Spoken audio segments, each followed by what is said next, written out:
Gold trusted gold buyers మీరు తాకట్టు పెట్టిన బంగారాన్ని విడిపించి ఈ రోజు ఉన్న మార్కెట్ ధరకు కొనబడను. నాన్నెందుకో వెనకబడ్డాడు. అసలు ఆ రచన రాయాలని అసలు ఎలా అనిపించింది? డబ్బుల కంటే కూడా బంధం గొప్పది. ఆ కవితకి సంబంధించి కొన్ని లైన్స్ ఇప్పుడు మనం. అమ్మ 9 నెలలు మోస్తే నాన్న 25 ఏళ్ళు.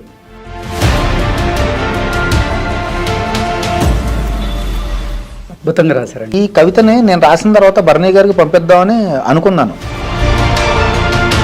తర్వాత ఆయనకి తెలిసింది, మన జెమిని సురేష్ గారు ఆర్టిస్ట్, ఆయన గుంటూరులో ఒక పుస్తక కార్యక్రమానికి సంబంధించిన సభలో అది చదవడం జరిగింది. నాన్న ఎందుకో వెనకబడ్డాడు. అమ్మ 9 నెలలు మోస్తే నాన్న 25 ఏళ్ళు. రెండూ సమానమే అయినా నాన్న ఎందుకో వెనకబడ్డాడు. అందరూ ఏమనుకున్నారంటే అసలు తనికెల భరణి గారే ఇది రాశారేమో, ఆర్టిస్ట్గా చేసినట్టున్నారు, మిమిక్రీ ఆర్టిస్ట్గా చేసినట్టు. అసిస్టెంట్ డైరెక్టర్గా ఒక 2 years కష్టపడిన తర్వాత అనుకోకుండా అసిస్టెంట్ డైరెక్టర్గా ఉదయ్ భాస్కర్ గారు అని ఆయన వెంగమాంబ సినిమా చేశారు. ఆయన సీరియల్స్ కూడా చేశారండి, ఈటీవీ భాగవతం. అసలు మీ డ్రీమ్ ఏంటి? అంటే రైటర్ అవ్వడమా లేదంటే డైరెక్టర్ అవ్వడమా? గుర్తింపు తీసుకొచ్చింది రైటరు. ప్రకాష్ గారు, అసలు మీరు రాసిన నాన్నెందుకో వెనకబడ్డాడు ఈ కవిత ఆంధ్రప్రదేశ్ గవర్నమెంట్ 9వ క్లాస్ వారికి ప్రాజెక్ట్ వర్క్గా ఇచ్చింది. అవును.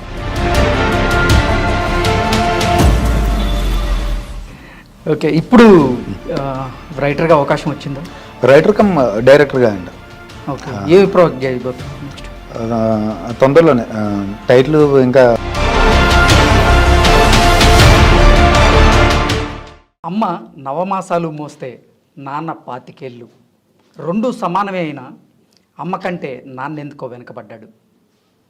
ఇంట్లో జీతం లేకుండా అమ్మ, జీతం కోసం శ్రమిస్తూ తెచ్చిన జీతాన్ని ఇంటి కోసం నాన్న.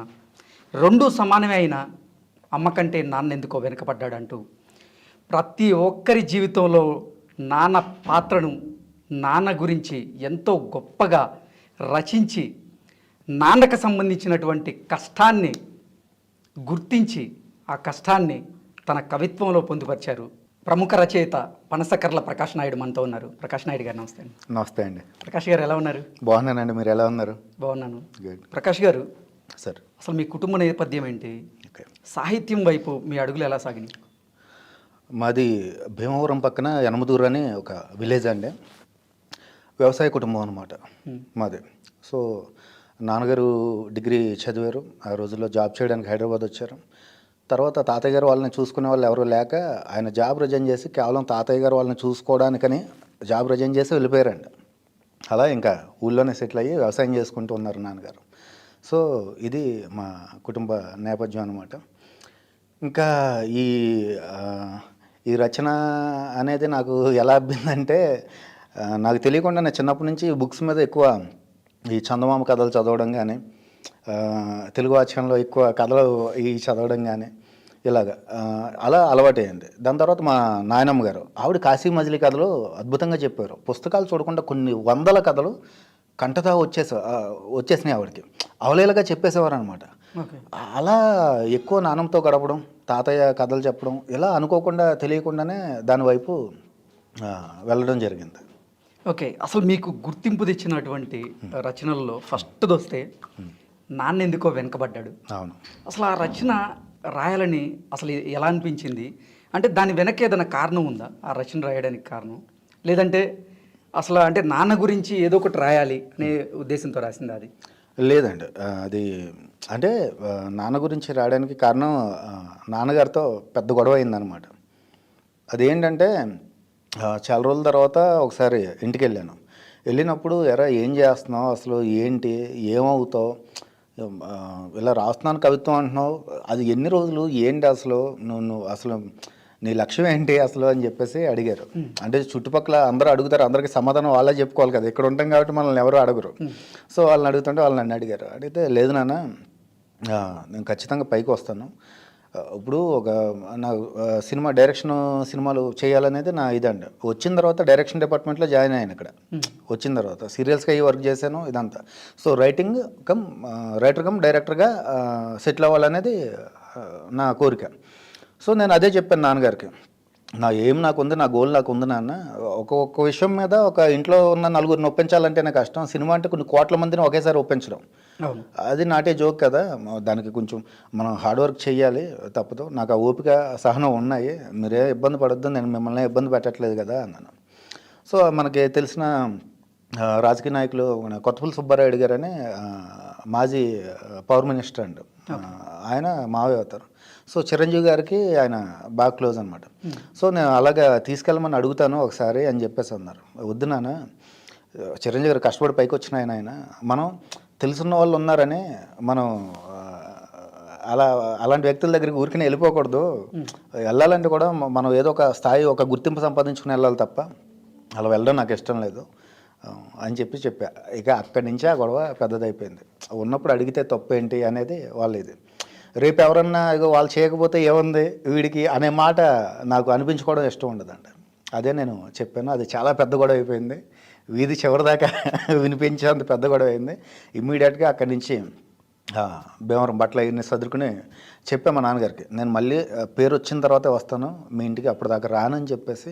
అప్పుడు అలా అనిపించింది, ఇదంతా రాస్తాం, ఎంత పేరు వస్తుంది, ఇదంతా మనకు తెలియదు కదా. అప్పుడు అనిపించింది, అనేసేసాను, వచ్చేసాను. భీమవరం వచ్చేసి ఫ్రెండ్ సుబ్రహ్మణ్య శాస్త్రి గారు అనే ఫ్రెండ్ ఉన్నారు, ఆయన ఇంట్లో ఒక 4 రోజులు ఉండి దాని తర్వాత హైదరాబాద్ బయలుదేరి వచ్చేసాను అనమాట. వచ్చిన తర్వాత సినిమాకి జాయిన్ అయ్యాను అసోసియేట్గా, బాలమిత్ర అనే మూవీకి. ఆ కోపం తర్వాత ఇంటికాడి నుంచి ఎవరు ఫోన్ చేసినా లిఫ్ట్ చేసేవాను కాదు. కొన్ని నెలల పాటు మాట్లాడలేదు ఇంటికాడి నుంచి. అమ్మ ఫోన్ చేసినా, ఎవరు ఫోన్ చేసినా, నాన్నగారు ఎలా చేయరు. సో ఆయన ఇది ఉంటుంది కదా, నాన్నలందరూ ఇంతే, లోపల ప్రేమన్నా కూడా పైకి చాలా గంభీరంగా ఉంటారు, మన గురించి ఆలోచిస్తారు తప్ప వాళ్ళు బయటపడరు. ఎవరు చేసినా నేను ఇంకా ఫోన్ లిఫ్ట్ చేసేవాను కదా. నెమ్మదిగా ఒక 5-6 నెలలు అయిన తర్వాత ఆ కోపం దిగడం స్టార్ట్ అయ్యింది, రియలైజేషన్ అవ్వడం స్టార్ట్ అయింది. సరే నాన్న ఇంత సంపాదించారు కదా, ఎప్పుడు ఆయన ఒక 4 జతలు కొనుక్కోవాలి, మంచి బట్టలు వేసుకు తిరగాలని నిజంగా మా నాన్నగారు ఎప్పుడు అనుకోలేదండి. ఆయన అలా ఆలోచించడం నేను ఇప్పుడు దాకా చూడలేదు. అదే నాకు అనిపించింది, ఇంత సంపాదించారు కదా, ఆయన కష్టపడి తెల్లారు లేస్తే పొలం దగ్గరికి వెళ్తాడు, ఎన్ని పనులు చేస్తాడు, ఒక్కడే చాలా వరకు వీలైనంత వరకు ఒక్కైనా కష్టపడతాడు ఆయన. ఇదంతా ఎవరి కోసం? మా కోసం.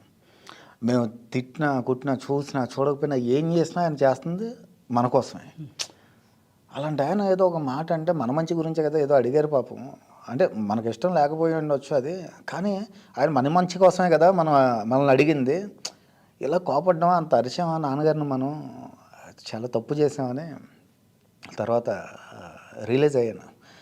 దాని తర్వాత ఆయన మా కోసం, ఆయన ఎంత కష్టపడ్డాడో తల్లిదండ్రులను చూసుకోవడం కోసం, ఆయన ఉద్యోగం వదిలి హైదరాబాద్ నుంచి ఊరొచ్చేయడం మామూలు విషయం కాదు కదా.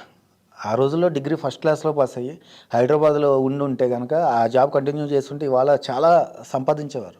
కానీ డబ్బుల కంటే కూడా బంధం గొప్పది, ప్రేమలు గొప్పవి, ఆప్యాయతలు గొప్పవి అని చెప్పి నా కళ్ళ ముందు ఆయన నాకు చూపించారు.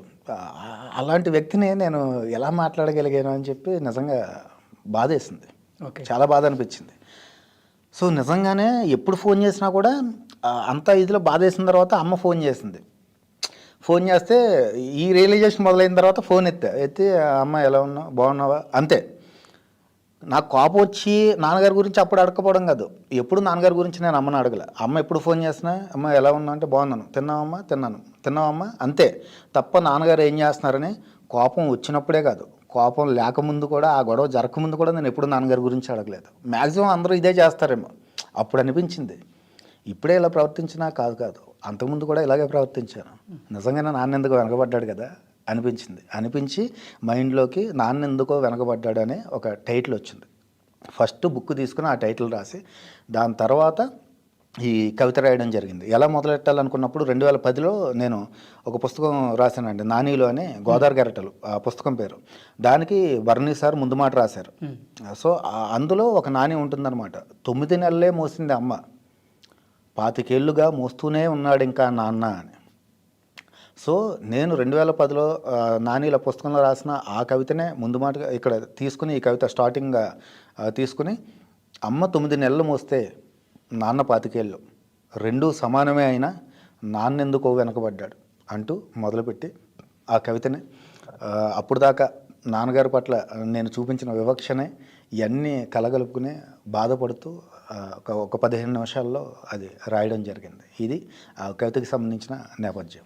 ఓకే, ఆ కవితకి సంబంధించి కొన్ని లైన్స్ ఇప్పుడు మనం తప్పకుండా.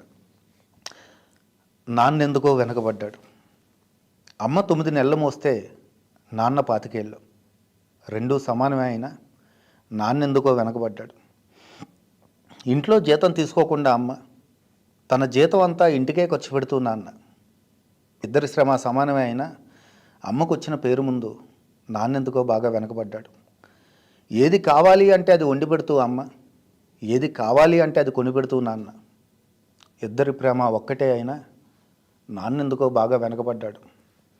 ఫోన్లోనూ అమ్మ పేరే, దెబ్బ తగిలినప్పుడు అమ్మ అని పిలవడమే, అవసరం వచ్చినప్పుడు తప్ప మిగతా అప్పుడు గుర్తు రానందుకు నాన్నెప్పుడైనా బాధపడ్డా అంటే ఏమో. తరతరాలుగా నాన్నెందుకో అమ్మ కంటే బాగా వెనకబడ్డాడు. అమ్మ అయితే ఇంట్లో పనికి పనికొస్తుంది, నాన్న ఎందుకు పనికిరాడని మేము తీర్మానం చేసేసుకున్నప్పుడు కూడా వెనకబడింది నాన్నే. కుటుంబం కోసం ఎంత చేసినా నాన్న ఇలా వెనకబడిపోవడానికి కారణం ఒక్కటే, ఆయన మా అందరికీ వెన్నుముక కావడం. అద్భుతంగా రాశారండి అసలు. Thank you. అంటే నిజంగా సాహిత్యం మీద అవగాహన ఉన్న ప్రతి ఒక్కరికి, అంటే సాహిత్యం ఈ కవిత వింటే నిజంగా అర్థం చేసుకోవడానికి సాహిత్యం మీద అవగాహన ఉండాల్సిన అవసరం లేదు. ప్రతి తల్లిదండ్రులు అంటే వాళ్ళ పిల్లల్ని ఎలా చూస్తారనేది ఆ పిల్లలకి తెలుసు. సో నాన్న గురించి ఇంత గొప్పగా రాసిన ఈ కవిత వింటూ ఉంటే మీ నోటితో అసలు నిజంగా చాలా అద్భుతంగా అనిపించింది నాకైతే. థ్యాంక్ యూ అండి. నిజానికి ఈ కవిత ఇంత అద్భుతంగా జనంలోకి వెళ్ళడానికి కారణం భరణి గారు, తనికెళ్ళ భరణి గారు. ఈ సందర్భంగా వారికి నా హృదయపూర్వకంగా నా నమస్కారాలు చెప్తున్నాను. ఆయన దాన్ని మీరు రాసినటువంటి ఈ కవిత తనికెళ్ళ భరణి గారికి వివరించినప్పుడు ఆయన రియాక్షన్ ఎలా ఉంది, అసలు ఆయన ఏమన్నారు ఇది విన్న తర్వాత? అది యాక్చువల్గా చాలామంది, నేను రాసిన 2019 నవంబర్ 8న ఫేస్బుక్లో పోస్ట్ చేశానండి. ఇది చేస్తే అది చాలా 3 డేస్లో చాలా వైరల్ అయింది, చాలా కాల్స్ వస్తున్నాయి, ఇంత జరుగుతుంది. అనుకోకుండా ఎవరు అలాగే భరణి సార్కి షేర్ చేశారు. ఇది నా పేరు లేకుండా షేర్ చేశారు. షేర్ చేస్తే ఆయన గుంటూరులో ఒక పుస్తక కార్యక్రమానికి సంబంధించిన సభలో అది చదవడం జరిగింది. దాని తర్వాత చాలా అది అంటే దానికి ప్రాణం వచ్చినట్టయిందనమాట. ఓకే, అంతకుముందు అసలు భరణి గారికి మీకు పరిచయం లేదు? అయితే పరిచయం ఉంది. 2010లో పరిచయం ఉంది. నా పుస్తకానికి ఆయన ముందు మాట రాయడం జరిగింది. దాని తర్వాత ఒక 2-3 సార్లు కలిశాను. దాని తర్వాత 2-3 సార్లు కలిశాను. ఈ కవితని నేను రాసిన తర్వాత భరణి గారికి పంపిద్దామని అనుకున్నాను. అనుకుని కూడా ఆయన నెంబరు నా దగ్గర మిస్ అవ్వడం వల్ల నేను ఆయనకు పంపించలేకపోయాను. కానీ ఆయన ద్వారానే అది వెలుగులోకి రావడం, నేను రాసిన ఫస్ట్ పుస్తకంలోనే ఈ లైన్స్ రాయడం, దానికి ఆయనే ముందు మాట రాయడం, ఇదంతా అసలు అనుకోకుండా అది జరిగిపోయింది. తర్వాత ఆయనకి తెలిసింది, మన జెమినీ సురేష్ గారు ఆర్టిస్ట్, ఆయన వాళ్ళు ఒండ్రమట్ల నాగరాజు గారు అని రైటర్ అండి, వీళ్ళు భరణి సార్కి నెంబరు ఇవ్వడం. తెలిసిన తర్వాత భరణి గారి రియాక్షన్ ఏంటి? చాలా అంటే ఆయన రియాక్షన్ కాదు, ముందు నా రియాక్షన్ అడగాలి. ఎందుకంటే ఆయన ఫోన్ చేశారండి, రాత్రి 10:30 ఏమో అయిపోయింది. ఫోన్ చేసి ఆయన మాట్లాడుతుంటే నాకు చాలా హ్యాపీ అనిపించింది. ప్రకాష్, మన ఇద్దరికి అంత ముందు పరిచయం ఉందా అని అడిగారు. అంటే సార్ ఇలా ఉంది, ఇలాగా అని చెప్పా. అంటే వేణు గారని ఆయన దగ్గర వర్క్ చేసేవారు డైరెక్షన్ డిపార్ట్మెంట్లో, ఆయన సార్ని పరిచయం చేశారనమాట. సో అది ఫస్ట్ పరిచయం సార్ ఇది అని చెప్పాను. ఆయన కూడా చాలా సంతోషపడ్డారు. ఆయనకి ఇప్పటికీ మాత్రం రుణపడి ఉంటానండి ఈ విషయంలో. అందరూ ఏమనుకున్నారంటే అసలు తనికెళ్ళ భరణి గారే ఇది రాశారేమో అనుకున్నారు మొదట్లో, కానీ తనికెళ్ళ భరణి గారే క్లారిటీ ఇచ్చారు, ఇది రాసింది నేను కాదు, ప్రకాష్ గారు రాశారు, చాలా అద్భుతంగా రాశారని చెప్పారు. అసలు అప్పుడు ఆయన కలిసిన తర్వాత మీ రియాక్షన్ ఏంటి? చాలా చాలా ఆనందం. అంటే ఇప్పుడు దాకా సమాధానం లేని ప్రశ్నలు చాలా ఉన్నాయి. ఇవన్నిటికీ ఒక 1000 క్వశ్చన్స్కి లేదా ఒక 1,00,000 క్వశ్చన్స్కి ఒక ఆన్సర్ ఇస్తే ఎలా ఉంటుంది? 1,00,000 క్వశ్చన్స్కి ఒకే ఆన్సర్ అని మనకు తెలిసినప్పుడు ఉండే ఆనందం ఉండే, చూసారా? దట్టు మీరు ఎక్స్పెక్ట్ చేసి ఉండరు. నేను రాసినటువంటి ఒక కవిత తక్కలపల్లి గారి నోటు రావడం అనేది అని అది అంటే మన పని మనం చేసుకుంటే వెళ్ళిపోతూ ఉంటాం. అది ఏది అంత ఇదవుతుంది, అంత పేరు సంపాదిస్తుంది ఏదనేది మనకి తెలియదండి. మనకు తెలిసిందల్లా మన పేరు మనం పని చేసుకుంటూ వెళ్ళిపోవడం అనేది మనకు తెలిసిందే. సో ఇది అసలు ఊహించిన ఇది నాన్న మీద నాన్నకి నాకు మధ్య అయిన ఆ గొడవ. సో మనం రియలైజ్ అయ్యి నాన్న మీద రాస్తున్నాం. చాలా తక్కువ మంది రాశారు అన్న సంగతి తెలుసు, కానీ మనం కూడా నాన్న మీద మనదైన శైలిలో రాస్తున్నాం అనేది తెలుసు తప్ప దానికి ఎంత వైరల్ అవుతుందని కానీ ఎంత పేరు వస్తుందని కానీ మనం ఊహించలేదు. అసలు మన ఊహ కూడా అది రాలేదు, ఎప్పుడు కూడా అనుకోలేదు. ఓకే, ప్రకాష్ గారు, అసలు మీరు రాసిన నాన్నెందుకో వెనకబడ్డాడు ఈ కవిత ఆంధ్రప్రదేశ్ గవర్నమెంట్ 9వ క్లాస్ వారికి ప్రాజెక్ట్ వర్క్గా ఇచ్చింది. అవును, అసలు మీకు ఎలా అనిపిస్తుంది? అది చాలా చాలా సంతోషం అండి, చెప్పలేని ఒక సంతోషం. అంటే ఇన్ని రోజుల నుంచి ఒక 15 years నుంచి మనం ఇక్కడ కష్టపడుతున్నాం. నువ్వు ఏంట్రా, అసలు నువ్వు ఏమవుదాం అనుకుంటున్నావు ఏంటి అని అడిగే తల్లిదండ్రులకి కానీ, చుట్టుపక్కల వెళ్ళాడు ఏం చేస్తున్నాడో తెలియదు అని అప్పటిదాకా చెప్పిన వాళ్ళకి కానీ, నాకు సపోర్ట్గా ఉండి నేను ఇన్ని కష్టాలు పడుతుంటే వీడు ఖచ్చితంగా సాధిస్తాడని చెప్పి నాకు సపోర్ట్గా ఉండి నా వెనకాల నిలబడ్డ వాళ్ళకి కానీ, వీళ్ళందరికీ కూడా అది ఒక సమాధానం అని నేను అనుకోవచ్చు నిజంగా. అసలు ఆ అవకాశం ఎలా వచ్చింది మీకు? అది నాకు తెలియదండి. భరణి సార్ ఫోన్ చేసి ప్రకాష్ ఇలా ఏపీ గవర్నమెంట్కి సంబంధించి ఈ 9th class తెలుగు టెక్స్ట్ బుక్లో నీ కవితని ప్రాజెక్ట్ వర్క్ కింద ఇవ్వాలనుకుంటున్నారు అని ఫోన్ చేశారు. పర్మిషన్ అడిగారు. నన్ను రాసింది ప్రకాష్ అండి, అతని దగ్గర పర్మిషన్ తీసుకోండి అని చెప్పి నేను నెంబర్ ఇచ్చాను, కాల్ వస్తుంది నీకు ఒకసారి చెప్పు అని అన్నారండి. సో అలా అది జరిగింది. అది కూడా నాకు తెలియకుండానే జరిగింది. భరణి సారే అది ఫోన్ చేసి చెప్పారనమాట. సరే అన్నాను, అక్కడి నుంచి కాల్ వచ్చింది. మీ టాలెంట్ని గుర్తించి మిమ్మల్ని ప్రోత్సహిస్తున్నారు. అయితే అది ఆయన సంస్కారం అండి. ఆయన ఎంత గొప్ప వ్యక్తి అంటే నిజంగా, అంటే ఇలాంటి పెద్దవాళ్ళని చూసి నేర్చుకోవాలండి, చాలా నేర్చుకోవాలి మనం. ఎంత గొప్ప మనస్తత్వం అది. ఎక్కడికి వెళ్ళినా కూడా అది రాసింది ప్రకాష్ అని చెప్తారు. ఆయన ఇంటికి తీసుకెళ్ళి సన్మానం చేశారు, అందరికీ పరిచయం చేశారు. ఆ రోజు మర్చిపోలేనండి నిజంగా. అది ఆ విషయంలో ఎప్పుడూ కూడా భరణి గారికి రుణపడే ఉంటాను. ఓకే, ప్రకాష్ గారు, అంటే 2010లోనే మీరు నానీల పేరుతో ఒక పుస్తకాన్ని రాశారు, చూపించారు. ఆ తర్వాత ఇంత గ్యాప్ ఎందుకు వచ్చింది? అంటే మీకు గుర్తింపు రావడానికి? అంటే అది మన చేతుల్లో లేనిది. అంటే మనం పని చేసుకుంటూ వెళ్ళిపోవాలి. అది ఎప్పుడైతే అది పూర్తి అయిన తర్వాత అది రావడం అనేది మొదలవుతుంది. అంటే మనం ఇప్పుడు ఒక పొలంలో ముందు విత్తనాలు చల్లాలి, దాని తర్వాత మనం మళ్ళీ వరి నాట్లు వేయాలి, తర్వాత దానికి కలుపు తీయాలి. ఇవన్నీ చేసిన తర్వాత పంట ఎప్పుడు చేతికి వస్తుంది? మీరు అప్పుడే ఎందుకు రాలేదు అంటే, పంట చేతికి రావడానికి మనం ఎంత చేయాలి. సో మన పని మనం చేసుకుంటూ వెళ్ళిపోతూ ఉంటే అందులో భాగంగా ఆ పంట చేతికొచ్చే ఇది కూడా జరుగుతుందనమాట. సో అలా ఇప్పటికీ అది జరిగింది. అంటే 2010లో ఒక పుస్తకం వేయడమే కదండి, 2013లో కూడా ఇంకో పుస్తకం నానీల పుస్తకం రాశాను.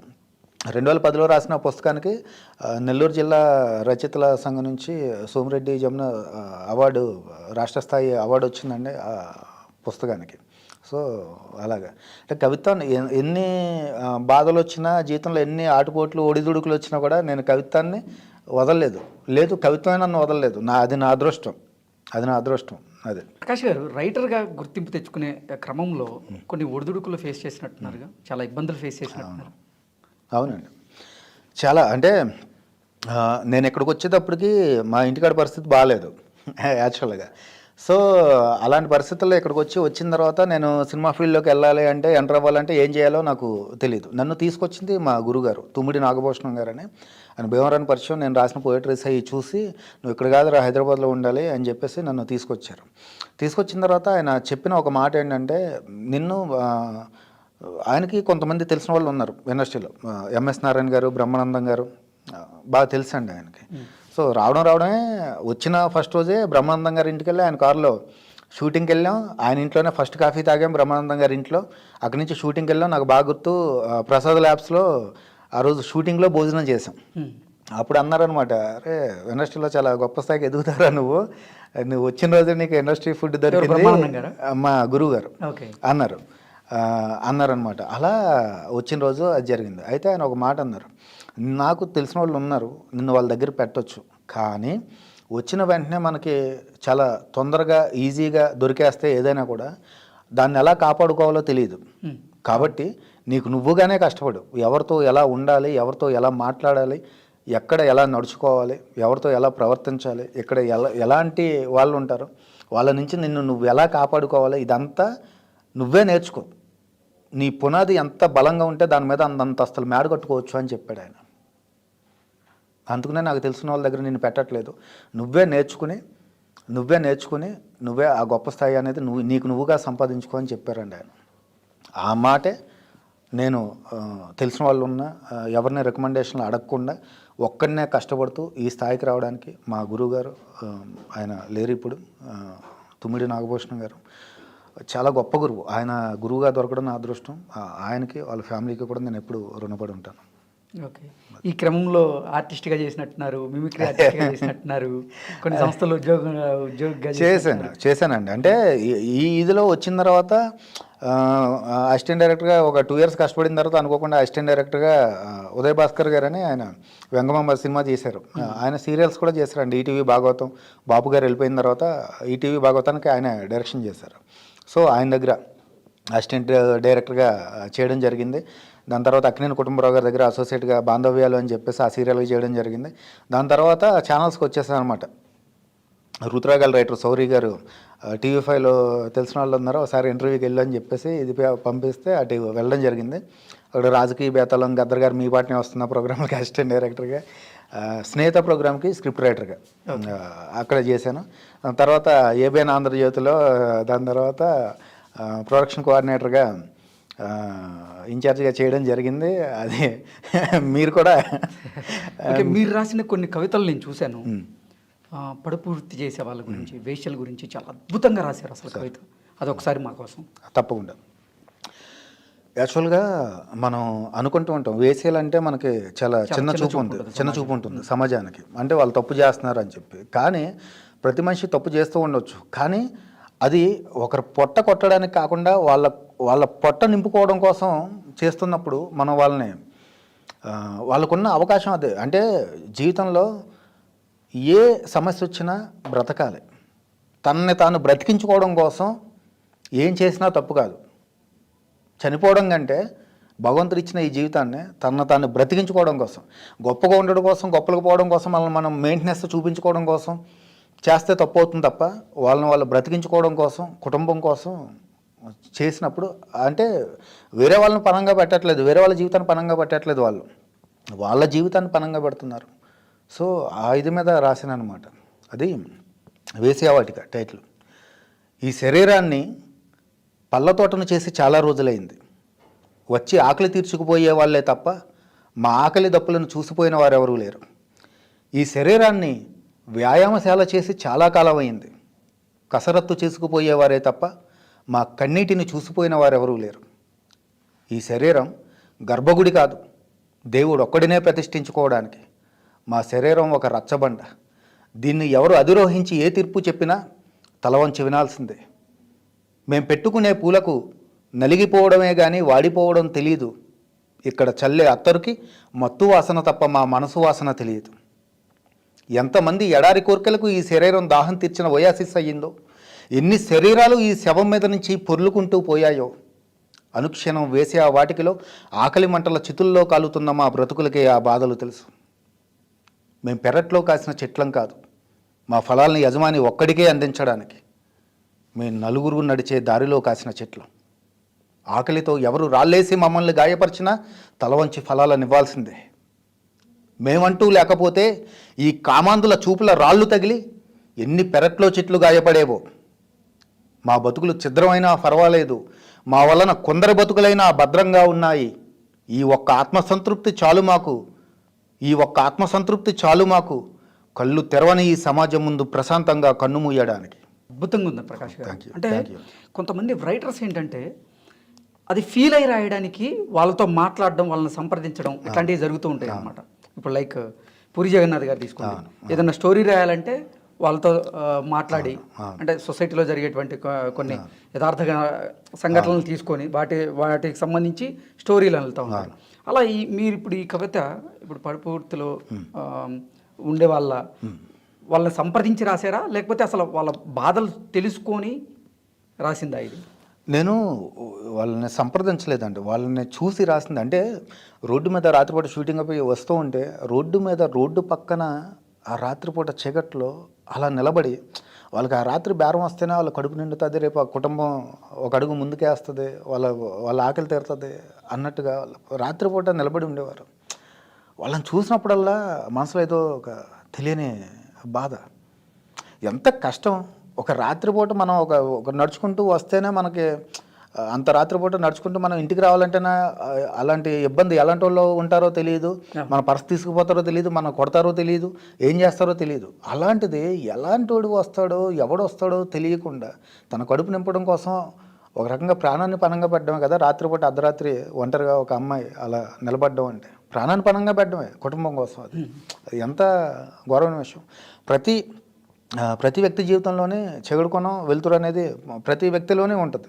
అది మనకి తెలియదేం కాదు, కాకపోతే మనం ఒప్పుకోగలిగేది. అయితే ఏంటంటే వాళ్ళ జీవితాన్ని చూసిన తర్వాత కేవలం కడుపు నింపుకోవడం కోసం, కుటుంబాన్ని పోషించడం కోసం వాళ్ళకి వేరే దారి లేక ఈ దారిని ఎంచుకున్న వాళ్ళని చూసినప్పుడు కలిగిన ఆ బాధే కవిత్వంగా మారింది.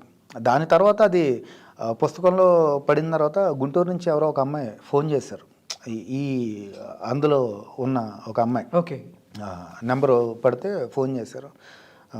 చాలా థ్యాంక్స్ అండి, మీరు మా నిజమైన కష్టాలు మేమేదో డబ్బు సంపాదించడం కోసం, మేము లగ్జరీగా బతకడం కోసం చేయట్లేదు. మా ఇంట్లో మగాళ్ళు సరిగ్గా లేక, మేము మా కుటుంబాన్ని పోషించడం కోసం, మాకు వేరే దారి లేక మేము ఈ దారి ఎంచుకున్నాం అని చెప్పేసి ఆవిడ బాధపడింది. అమ్మ పెళ్ళి అయిందని క్యాజువల్గా మామూలుగా మాట్లాడుతూ, అమ్మ పెళ్ళి చేసుకున్నారా, పెళ్ళి అయిందా అని అడిగాను. మమ్మల్ని మేమే మోసం చేసుకు బతుకుతున్నాం సార్, పెళ్ళి చేసుకుని ఇంకొకరిని కూడా మోసం చేయాలా అని ఆవిడ అడిగింది. అప్పుడు అర్థమైంది, ఒక రిలేషన్లో ఉండి మ్యారేజ్ చేసుకుని చాలా రకాలుగా బయట మనం చూస్తూ ఉంటాం. వాళ్ళందరికంటే ఆవిడ నిజంగా చాలా బెటర్ అనిపించింది. అద్భుతం అది. ఓకే ప్రకాష్ గారు, అలాగే బంధాల గురించి, బంధుత్వాల గురించి, మిత్రత్వం గురించి, శత్రుత్వం గురించి కూడా మీరు కొన్ని కవితలు రాశారు. అది ఇందాకే చూసాను నేను, చాలా గొప్పగా అనిపించింది నాకు అసలు అది చూడంగానే. అది కూడా మాకు అయ్యో తప్పకుండా అండి. అది మనం స్నేహితులతో గొడవలు పడుతూ ఉంటాం. మనం ఇక్కడ శాశ్వతం కాదు, కానీ గొడవలు శాశ్వతం అనుకుంటాం. వాళ్ళకి ఏమైనా బాధ వచ్చినా మనం వెళ్ళి పలకరించం, పోయినప్పుడు కూడా వెళ్ళని పరిస్థితికి వచ్చేసాం. అందుకనే అలాంటి గొడవ జరిగిన ఒక ఇద్దరు స్నేహితుల మధ్య ఒక గొడవ జరిగినప్పుడు ఒక స్నేహితుడు రియలైజ్ అయ్యి మనం శాశ్వతం కాదు కదా, ఏదో రోజు వెళ్ళిపోవాల్సిందే, సో ఇప్పుడు ఈ గొడవలు ఎందుకు, ఆ స్నేహితుడిని మనం కలుపుకోవాలని చెప్పి అతను తన స్నేహితుడితో అంటాడు, సరే అయిపోయింది, ఏదో అయిపోయింది, ఇంకా ఎన్నాళ్ళు శత్రుత్వం, నువ్వు గెలిచినప్పుడు నేను గెలిచినప్పుడు నువ్వో, విడిపోయిన మన మనసులని చేతులుగా చాచి కరచాలనం చేసుకుందాం, కాదంటావా? నేను మరణించినప్పుడు నువ్వు మరణించినప్పుడు నేనో, తనివి తీరా కనీసం చివరి చూపైనా చూసుకుందాం, కాదు పగే శాశ్వతం అంటావా? ఈరోజు ఇద్దరం కలిసి ఓ వీధి నాటకానికి వెళదాం, అక్కడ వేదిక మీద శత్రువులై చెలరేగిన పాత్రలు వేదిక దిగగానే చేతులు కలిపి నవ్వుకోవడం చూసి వద్దాం, ఎవరమూ చెడ్డవాళ్ళం కాదు, అలాగని ఎవరమూ మంచివాళ్ళమూ కాదు, మనము నటులమే, జీవితం అనే వేదిక మీద అనేక పాత్రలు పోషిస్తూ. ఇంకా దూరం ఏమిటి మిత్రమా, నాటకం అయిపోయింది, ఆ దుష్ట పాత్రలో జీవించింది చాలుగానే వేదిక దిగిరా, అద్భుతంగా పాత్రలో ఒదిగిన నిన్ను అభినందిస్తూ హత్తుకోవాలని ఉంది అంటాడు. అద్భుతం. థ్యాంక్ యూ అండి, థ్యాంక్ యూ. అసలు నిజంగా అంటే ఒక్కొక్క పదం కూడా ఏంటంటే సాహిత్యం మీద అవగాహన ఉన్న వాళ్ళకైతే ఇంకా స్పష్టంగా అర్థమవుతుంది. అంటే మామూలుగా మామూలు వాళ్ళు అర్థం చేసుకునే దానికంటే కూడా సాహిత్యం మీద అవగాహన ఉన్న వాళ్ళకైతే ఓకే, ఒక్కొక్క పదం కూడా అందరినీ హత్తుకునే విధంగా అయితే రాస్తున్నారు. చాలా అద్భుతంగా అనిపిస్తుంది. యుద్ధం గురించి కూడా ఏదో రాసినట్టున్నారు. అది ఇక్కడ మనం ఇప్పుడు చెప్పినట్టు ఎవరో ఇక్కడ శాశ్వతం కాదు. ఆ యుద్ధం మీద ఒక నా 4 లైన్స్ రాశాను. వాడు వీడు ఏదో ఒకరోజు నేల కూలిపోతారు, వాడు వీడు ఏదో ఒకరోజు నేల కూలిపోతారు. ఈలోపు తొందరపడి ఒకరినొకరు కూల్చుకోవడమే యుద్ధం. అంతే. Okay okay. ఇప్పుడు రైటర్గా అవకాశం వచ్చిందా? రైటర్ కమ్ డైరెక్టర్గా అండి. ఓకే. ఏ ప్రాజెక్ట్ చేయబోతున్నారు నెక్స్ట్? తొందరలోనే టైటిల్ ఇంకా రివీల్ చేయకూడదు అప్పుడే. ఓకే. కథ ఓకే అయిపోయిందండి. వన్ లైనర్ అంతా రాశాను. డైలాగ్ వెర్షన్ మొదలుపెట్టాను అనమాట, రాస్తున్నాను.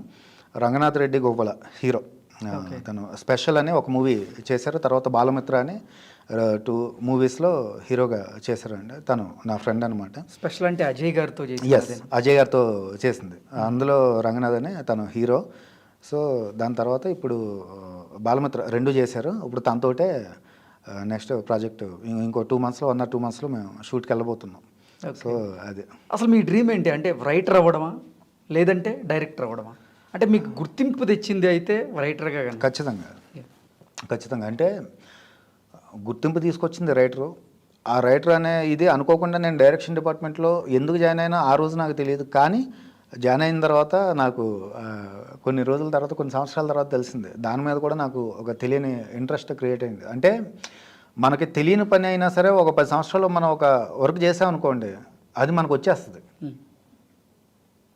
దాని మీద ఇంట్రెస్ట్ మనకు తెలియకుండానే ఇంట్రెస్ట్ వచ్చేస్తుంది అనమాట. అలాగా డైరెక్షన్ డిపార్ట్మెంట్లో చేయడం వల్ల నాకు రైటర్ కమ్ డైరెక్టర్ అందరూ కూడా సక్సెస్ అయిన వాళ్ళు. ఆ రకంగా రైటర్ కమ్ డైరెక్టర్గా వచ్చిన వాళ్ళు. త్రివిక్రమ్ గారు కానివ్వండి, కొట్టాల శివ గారు కానివ్వండి, ఫస్ట్ రైటర్గా వచ్చి తర్వాత డైరెక్టర్గా మారిన వాళ్ళు వీళ్ళంతా కూడా. సో వాళ్ళంతా నాకు ఇన్స్పిరేషన్ అనమాట. సో ఈ విషయంలో అంటే మీ కథలకు మాత్రమే మీరు రాస్తున్నారా, లేకపోతే బయట పెద్ద హీరోలకు కానీ వాళ్ళకి రాసే అవకాశం లేదండి? అంటే నాకు పెద్ద హీరోలకి అది రాసేంత ఇది నాకు రాలేదు. అంటే నేను చిన్న సినిమాలకు వర్క్ చేశాను. దాని తర్వాత అనుకోకుండా దీనికి పేరు రావడం, నేను ముందు నుంచి కూడా తను మా హీరో రంగనాథ్ రెడ్డి అని చెప్పాను కదా, తనతో ఇదిలో ఉండడం అనుకోకుండా ఇది ఓకే అవడం అనమాట. అంటే ఒక చిన్న సినిమా తీసి ఒక మంచి పేరు వచ్చింది అనుకోండి, ఆటోమేటిక్గా ఇంకా అది ఒక మంచి గుర్తింపు వస్తుంది ఇంకా. ఓకే. అది గుర్తింపు కోసం వెయిట్ చేస్తున్నారు. అవును. ఈ సినిమా కనుక సక్సెస్ అయితే దాని తర్వాత మీరు ఇంకా పెద్ద హీరోలతో కానీ అంతే కదా సార్. అంటే ఆటోమేటిక్గా ఎవరైనా సరే సక్సెస్ అయ్యేదాకా కష్టపడాలి, సక్సెస్ కోసం ఇంకా కష్టపడాలి. తర్వాత సక్సెస్ వచ్చిన తర్వాత దాన్ని నిలబెట్టుకోవడానికి కూడా కష్టపడాలి. సో కష్టం అనేది ఎప్పుడు ఉండకుండా ఉండదు. ఏ స్థాయి వచ్చినా కూడా ఆ కష్టం ఉంటూనే ఉంటుంది. అది అంతే. ఓకే. ప్రకాష్ గారు, ఇంకొకటి అసలు రైతుల గురించి కూడా ఒక కవిత చదివాను మీది, చాలా అద్భుతంగా ఉంది అది కూడా. కవిత అది కూడా ఒకసారి చదువుతారా? షూర్ అండి, తప్పకుండా. సో ఇప్పుడు వర్షాకాలం నడుస్తుంది కదా, నిజంగా రైతుకి ఇప్పుడు వర్షాకాలంతో పాటు వేసవకాలం కూడా చెప్పలేని పరిస్థితి అయిపోయింది. పంట చేతికి వస్తుందా లేదా అంటే వేసవకాలం చివరికి పంట చేతికి వచ్చే టైంలో కూడా వర్షాలు కురుస్తున్నాయి. సో అలాంటి సిచ్యువేషన్ తీసుకుని అసలు రైతు అనేవాడు ఎలా ఉంటాడు, తన ప్రవర్తన ఎలా ఉంటుందనే దాని మీద ఒక రాశాను. రైతు కొడుకు తినేటప్పుడు కంచం బయట మెతుకు పడితే మౌనంగా తీసుకుని తన కంచంలో వేసుకునేవాడు నాన్న. ఇంటికి అతిథులు ఎంతమంది వచ్చినా సరే ఆ పూటకి అన్నం తిని వెళ్ళాల్సిందే. తినే సమయానికి అడుక్కునేవాడు వచ్చి అమ్మా అని పిలిస్తే ముందెళ్ళి ఒక ముద్దేసి వచ్చేవాడు. దేవుడికి కంచం బయట ఓ ముద్ద కలిపి అన్నం తిన్నాక అది కాకులకు విసిరేసేవాడు. అరుగు మీద ధాన్యం బస్తాలే నాన్నకున్న అసలైన ఆస్తి. ఆ తర్వాతే మేమంతా. అమ్మ మీద ఎప్పుడైనా కోపం వస్తే చెప్పకుండా పొలం వెళ్ళిపోయి నోరు లేని జీవాల మీద ప్రేమ కొద్దీ సాయంత్రానికల్లా తిరిగి ఇంటికి వచ్చేసేవాడు. నీరు పట్టిన చద్దన్నాన్ని నీటిలో పిండి మజ్జిగేసుకుని తింటున్న నాన్నని చూసినప్పుడు ఈ లోకం కడుపు ఎందువల్ల నిండుతుందో అర్థమయ్యింది. ఎక్కడో ఉద్యోగం చేసుకుంటున్న నాకు వర్షం పడిన రోజు రాత్రి నిద్ర పట్టదు. ఊళ్ళో ఇంకా ఒబ్బిడి కాని ధాన్యం రాసుల మీద మనసు రెక్కలు కట్టుకెళ్ళి వాలిపోతుంది. తడిసిన రాసులు నాన్న కళ్ళని తడి చేసినప్పుడు ఆయన కళ్ళల్లో దాచుకున్న నేను తడిసిపోతాను.